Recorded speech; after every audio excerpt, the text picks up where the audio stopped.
Hey everybody, Stephen Clyde from the Peace and Liberty podcast. We have a really fun show for you today because I'm going to give you a hint, guys. Life is not all about politics. There is more to life, and we're talking to a guy named Antony Sammeroff. He's been on the Tom Woods Show many times. He hosts a show called the Scottish Liberty Podcast with a friend, and I'm happy to bring on Antony Sammeroff. Happy to have you. Thank you. Thank you for having me on Peace and Liberty podcast, and so early on as well, episode 3. What a privilege. Good to join you, Steve. Oh, thanks for taking the time to do this. So I guess the first thing I wanted to ask you, because this is actually the first time you and you've actually spoken. We've been friends on Facebook for a while, and I've seen you on the Tom Woods Elite. Tell me about yourself. Where did you come from? Where did you grow up? How did you get into politics? Just give me a short story of yourself. Well, I grew up in Scotland, where I still reside. The clue is in the title of my notorious podcast, the Scottish Liberty Podcast, perhaps the most potty-mouthed libertarian podcast on the internet, but I'm not sure. More, of course, on the part of my collaborator, Tom Laird, leader of the Scottish Libertarian Party, somewhat more potty-mouthed than me. But nonetheless, where was I? Okay, I grew up in Scotland, that bastion of classic liberal, free market and libertarian thought. Oh no, wait, that was in the 18th century. In this century, Scotland is a very socialist country, very left-wing. It's socially acceptable to be a communist or an anarcho-communist in many circles. Most people are very left of centre, although they consider themselves to be slightly left of centre. Now, when I was growing up, I was in the liberal, progressive, so I wouldn't have described myself as socialist, but I was definitely left on the political spectrum. And that was partly because of the dialogue we were given, and it really was a dialogue. I mean, you were either a left winger or a right winger, right? And in my mind, the package deal was, if you're into civil liberties, you're against war, then you must be against capitalism. And if you're for capitalism, then you must be for the wars, and you must be into the surveillance state and stuff like that. So right. Now, I wasn't an out-and-out anti-capitalist. I would say I believed in the mixed economy, so maybe something like Denmark or something like that. I believed that we needed the government to regulate capitalism. I was a third wayer, a new kind of cleaned up capitalism, 70s style cleaned up capitalism. And I will have to say that even within that, I was quite broad-minded, I think. Like, I read about things like the Federal Reserve and things like that through the conspiracy theorists, and that wasn't something that the left were talking about. I cared about environmental issues, so I might have said it was a green. But even then, even when I was on the liberal side of the, not classic, but progressive liberal side of the political spectrum, I remember hearing some stuff on the internet about gun control, and I heard a radio advert where someone was like, gun control sounds like a good idea, right? Sounds like a good idea. And then the progression of the advert was that one said that you'll only disarm, like, criminals don't obey the law, so if you disarm people, criminals will still get guns. And then the other advert said something like, over 100,000 crimes are prevented a year by law-abiding citizens carrying guns in the USA. And when I heard those, I instantly went, oh, wait a minute, like, I might, that is actually quite compelling. And so even when I was on the left side of the political spectrum, I was still quite open-minded, and I still tried to align my views with reality. I had a dad who was a conservative, but he's always a conservative. He was an ideological conservative. So when I debated him, he didn't read Milton Friedman or Mises. So that gave me the impression that my views were stronger than they were. It was only around 2007, 2008, with the advent of Ron Paul, I was putting some progressive political videos on YouTube, and people started gate crashing me and debating with me, libertarians, putting forward the case for capitalism. Ron Paul blew my mind because he was the first conservative that I'd ever seen that was against the war and for civil liberties. Oh, It me blew too. my head apart. Yeah, it took me 2 or 3 years to become a libertarian. So my views were seriously well considered. I just kept on migrating away from the left to. I never dropped. I never dropped it. I never had a conversion experience. So that's my long-winded answer to your question. Yeah, I mean that sounds very similar to my path. I think when I turned 18, I just immediately turned to a socialist ideology because I remember my first semester in college, I took an English class and a sociology class, and my teachers were very much center of left, and they were open about it. So growing up in that environment, I guess another thing I was going to ask you is, you mentioned your dad was conservative, but what were the other people in your family saying? What were people in your immediate vicinity saying? And also one more thing I'll add before you answer is, I remember on the Tom Woods show you mentioned that, well, let me phrase it this way. I remember Walter Block would ask Murray Rothbard, "How many libertarians are there?" And Murray Rothbard would say 25. So I guess when you started your movement, you said you felt like one of the few. So Yeah, there was no one had even heard the word libertarian in Scotland. right, that's the way you said it. Only very politically active, very left-wing people, like proper out-and-out communists who were obsessed with reading about politics, knew the term libertarian at my university when I studied. So we've come on somewhat since then. We maybe have 25 libertarians in Scotland even. Well, we do, but we can't get 25 to a meeting. So, yeah, yeah, people in my environment, I didn't really come up against many people who are advocates of capitalism. Maybe every now and then on a holiday or something like that, some adult would say something that would raise my eyebrow, but they weren't. Like, if I met me at 32, which is the age I am now, when I was 17, the two of us would have conversation after conversation after conversation and debates. I probably would have been able to convert myself because that, even maybe not right away, but over time, because me at that age was looking for the truth. And yeah, I was resistant to changing my opinion, and it did take me 2 or 3 years. But that is just a sign of my sorry, it sounds like I'm talking myself up, but I'm not. The reason why I mention this is because I was very surprised when I went out into the world, and I found that some people, to all intents and purposes, seem not to value the truth more highly than their prejudices.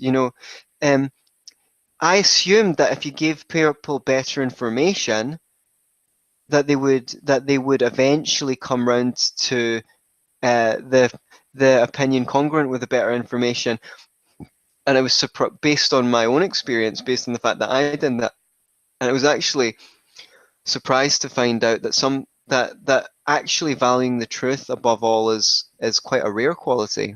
Oh, I totally agree. I mean, when I listen to people like Stefan and Tom, just the red pill type of commentaries, that really opens your eyes to what else is out there in the world. And I remember you mentioned the ethos, pathos, and logos. Would you like to talk Right. about that for a moment? Yeah, and this is an important stuff because if you do want to be convincing, according to Aristotle, he said there were three parts to a convincing argument.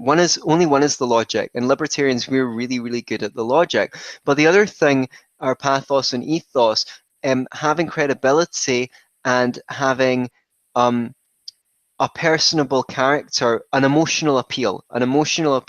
So your argument needs to be logical, emotionally appealing, and you have to have credibility as a speaker. And one way to get credibility as a speaker is to be personable. People should like you. People should admire you. You should be seen to be an integrous person that goes around your life dealing with people fairly. Because when they like you, they take what you have to say seriously.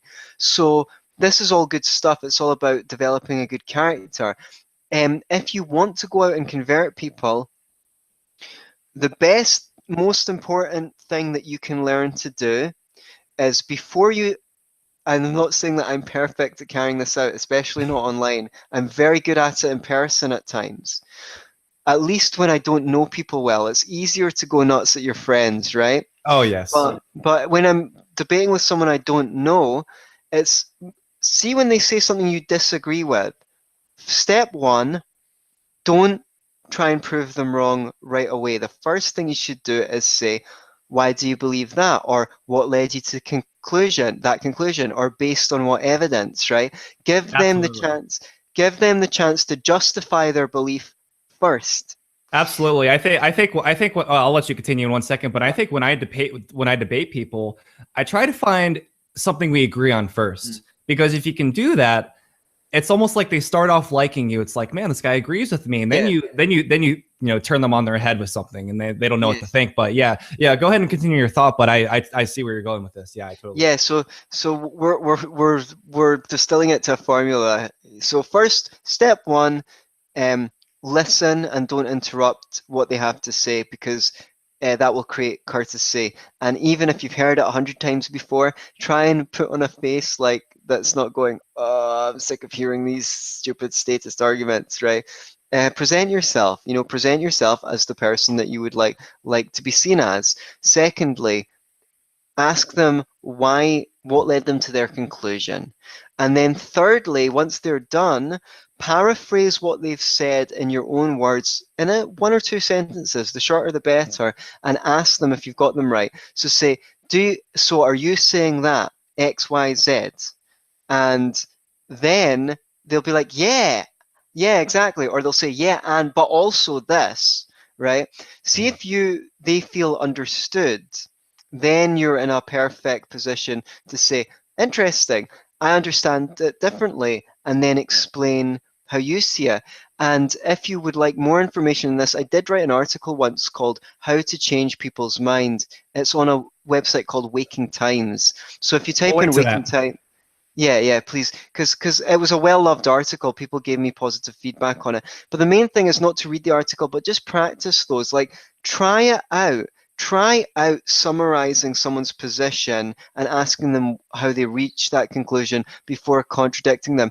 Like, make it your job to do it 6 to 12 times, because see if it works well. You won't need my advice. You'll do it again anyway, because you know that it works. I think this is really good advice, and this is going to lead to a great discussion, which is the ultimate one I wanted to have, which is, how do you live a happy life? I mean, I think a lot of libertarians are so stressed. I think anyone involved in politics is so stressed because everyone's telling you the world's about to end when it's not true. Before I lead into this, I just wanted to ask, when did you start your Scottish Liberty podcast, and when was the exact time you felt you became a libertarian? Right.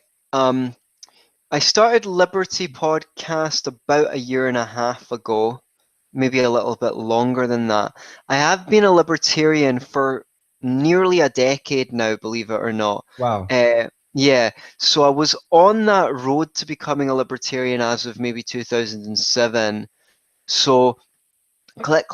It took me a couple of years. I first became an anarchist without adjectives, which, if your audience haven't heard that term before, there's anarcho-capitalism and there's anarcho-socialism or anarcho-communism, the traditional form of anarchism, as defined by the first anarchists. They consider themselves to be socialists, and an anarchist without adjectives was something in the middle, right? Which essentially, I'm not particularly an anarcho-capitalist, and I guess I like to be identified as a voluntarist, because voluntarism is not just a political philosophy, it is a moral philosophy. If I'm a voluntarist, that means that, in the same way, if you're a utilitarian, you believe the good is what creates the greatest happiness for the greatest number. For me as a voluntarist, the good is non-coercion. You don't hit people, you don't take people's stuff, you don't damage them by lying, bear false witness. Okay, exactly. So that's a moral philosophy. That's something that I carry out, that you carry out, that most people do. And we say, what is the consequence of that? Well, it's anarchism, it's voluntarism. You could say anarcho-capitalism. I don't prefer that word because it suggests that it's only about economics. It's not just about economics, it's about non-coercion.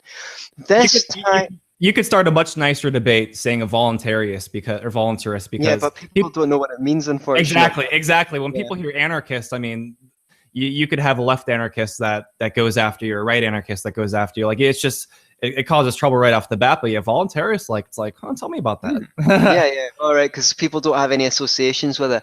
Well, maybe I should say that more. Now, my answer to your other question which was how do you live a happy life today, Yes. ties in very much with that question, because I said, let's forget about the political sphere for a second. Let's start with the personal sphere. What is morality for me? And then let's apply that to the political sphere. And my beliefs about how to live a happy life are very much tied in with uh, that concept in a sense, because that's also happiness is an inside job, essentially, right? We're Right. still in a free enough society.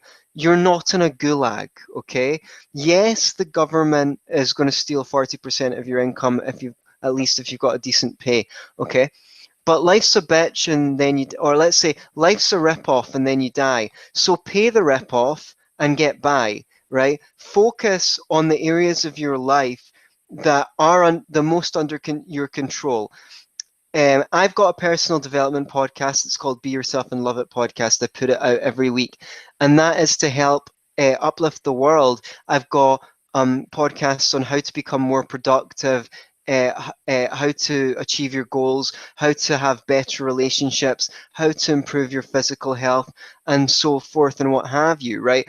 You cannot necessarily get so how to live a happy life. One thing is career-wise, get some skills that are of value to other people. If you're a young person, get a job to learn skills. Don't get the one that's going to pay you the most, because you'll never make that much money working for someone else. Learn some skills. Once you've learned all the skills there are, if there's no promotion to another job when you learn skills, change. Keep on learning skills until you're such a skilled person you can start your own business, or you can get a management position in a job that you like. Skills are freedom, okay? That's one thing. In the romantic sphere, don't just go for the first person that likes you, that you're in love with. Like, learn what it takes to have a good relationship. I've got some good podcasts on good communication. You can read books like Nonviolent Communication. You can read books like Getting the Love You Want, Hold Me Tight. Those are two really, really good books. And then if you there so and again, this is professional life, relationship, get good friends. A good test of a friendship is that if someone does something that ruffles your feathers, and you say, when you did that, I felt this, without accusing them, then they actually go, oh, sorry, I didn't mean, or do you want to speak about that? Or, they initiate, be good at that. Be the person that's good at initiating conversations. Be the person that's good at resolving conflicts in a non-confrontational manner, so that you can attract other friends into your life who do that. And just the way to live a good life is to take your life seriously. Look at the areas that need work and could be improved, and start working a little bit to improve them. Learn things about how to achieve success in those areas, and then teach them to your friends. You could put a little Facebook live stream to teach people the things that you've learned, right? Because Right. when we disseminate these principles on how to live a good life and how we've solved our problems, we empower people to solve their own problems, to become independent, to become self-reliant. And I think one of the reasons why we have such a big state is people don't believe that they could do without it. So Totally agree. how do we get to a point where we can do without the state? Well, first we uplift ourselves so that we are independent and helpful to others, and then we help other people raise themselves to that level.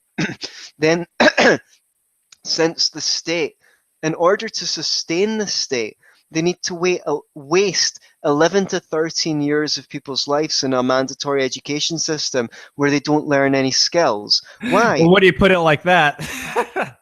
Yeah, why? Because if everyone came out of the education system knowing at least one skill that would fetch them 10 to 15 bucks an hour, what the hell would they need the state for? 5 years later, they'll be Not earning much. 25, $30 an hour.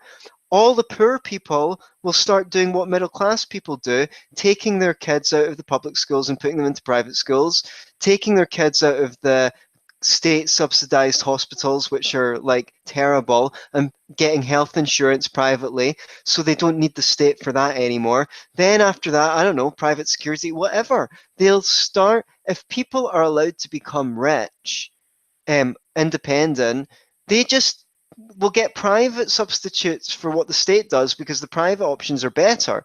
The only thing stopping them is they don't have the money. Why don't they have the money? Because 11 to 13 years of their life was wasted where they didn't learn any skills. So the state is the crusher of human potential. So if you absolutely. It's the metaphor I think Reagan used it. It's like the government breaks your leg and hands you a crutch and says, how are you going to walk without me? Or a better representation is the government is like a kidnapper. They kidnap you and put you in the basement, and they slide in a plate of food every once in a while, and every once in a while they say, starve without me. Yeah. So I mean that's essentially what the government is. Creepy. So I really love the way you phrase all this. And one of the reasons I wanted to have you on is because you have a really beautiful way of putting things that's really motivational, that'll really make someone think, I could be doing so much more than arguing with somebody on Facebook, because let's be honest, Facebook isn't going to change the world. People are going to change the world. We're going to change the world with our ideas. Ideas can change the world. So I guess one last thing I wanted to ask you is to kind of wrap this up is you've called yourself a personal life coach. Is there a way people can reach out to you and for advice, or just do you have? Oh yeah, absolutely. You can email me at antony@beyourselfandloveit.com. I called it beyourselfandloveit.com because that is the transformation I want to bring to the world. Be yourself and love it. Being yourself isn't enough, because when I say to people, well, when someone says to you, be yourself, a lot of people will be thinking like, what, the crappy one that didn't get dates at school? That is that's the last person I want to be. So that has a little more. And what I do in my work is I help people discover how wonderful they are. It sounds cheesy, but that's what I have the privilege of doing on this planet. And I worked a long time to be in a position to do that.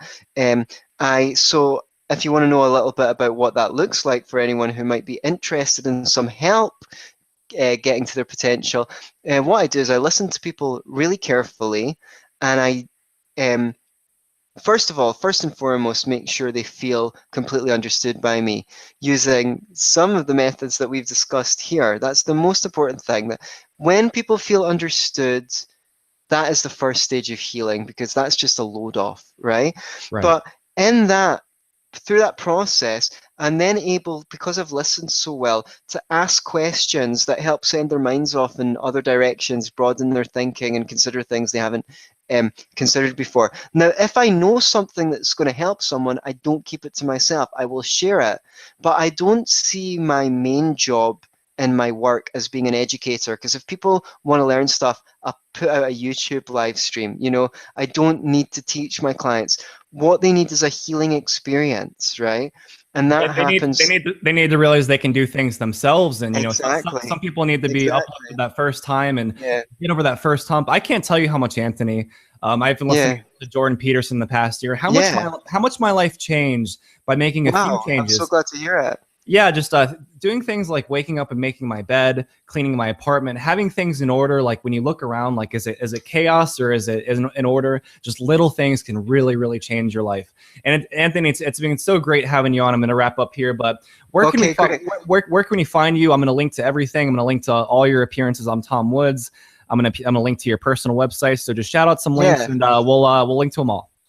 Great, thank you so much. So you can find me at beyourselfandloveit.com.